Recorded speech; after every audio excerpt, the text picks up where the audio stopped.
आज मैं बात कर रहा हूं आप लोगों से स्पोर फॉर्मेशन इन राइजोपस। आपने एक्टिविटी 8.2 पढ़ी थी, वहां पे देखा था कि ब्रेड के ऊपर ब्रेड माउल्ड्स हो जाता है। वो उसका रिप्रोडक्टिव पार्ट नहीं था एक्चुअली।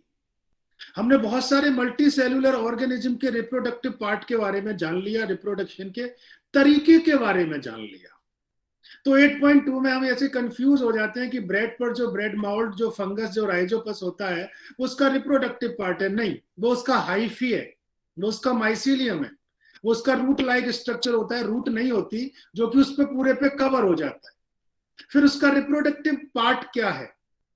अगर हम राइजोपस का डायग्राम ध्यान से देखें तो इस पे ऊपर की ओर जैसे ब्रांच निकलती है, तो सबसे ब्रांच के ऊपर छोटी छोटी गोल गोल से ब्लॉब्स पाए जाते हैं, छोटे छोटे गोल गोल से ब्लॉब्स। उन ब्लॉब्स को माइक्रोस्पोरेंजिया कहते हैं बच्चों, इस वाली बात को ध्यान रखना। राइजोपस में जो ब्रांच है वो एक स्टिक लाइक स्ट्रक्चर है, और उस पर गोल गोल बॉल जैसा जो स्ट्रक्चर है उसको ब्लॉब्स कहते हैं, जो कि उनके स्पोरेंजिया है। स्पोरेंजिया स्पोर का घर होता है।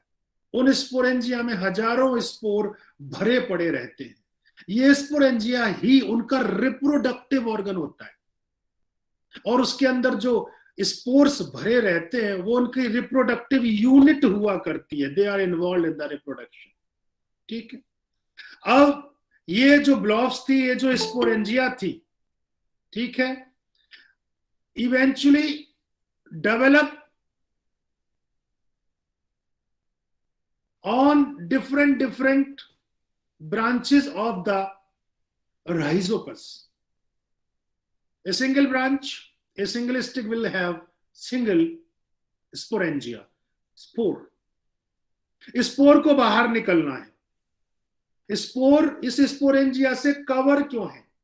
स्पोर इन स्पोरेंजिया से इसलिए कवर है कि वो तब तक कवर रह सके जब तक कि फेवरेबल कंडीशन ना आ जाए, नहीं तो खराब हो जाएंगे, नहीं तो वो डैमेज हो जाएंगे। जैसे ही फेवरेबल कंडीशन आती है, स्पोरेंजिया में से स्पोर गिर जाते हैं, जमीन के टच में आ जाते हैं, या किसी भी मॉइस्चर के टच में, या मॉइस्चर सरफेस के टच में, वो भले ही ब्रेड हो, भले ही जूता हो, भले ही अचार हो, उनकी टच में आके फिर वो रिप्रोड्यूस करके नया राइजोपस बना लेते हैं। इस प्रकार से स्पोर फॉर्मेशन राइजोपस में हुआ करता है। ठीक है।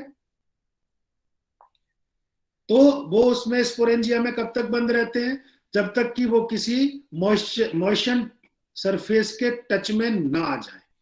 This is all about the spore formation in Rhizopus and reproduction in Rhizopus. ये वाली बात ध्यान रखनी है कि रिप्रोडक्टिव ऑर्गन अलग है उस राइजोपस का, और जो उसका सेक्सुअल पार्ट नहीं था, वो एसेक्सुअल पार्ट था, हाइफी, जो हमने एक्टिविटी 8.2 में ब्रेड मोल्ड वाली में पढ़ा था।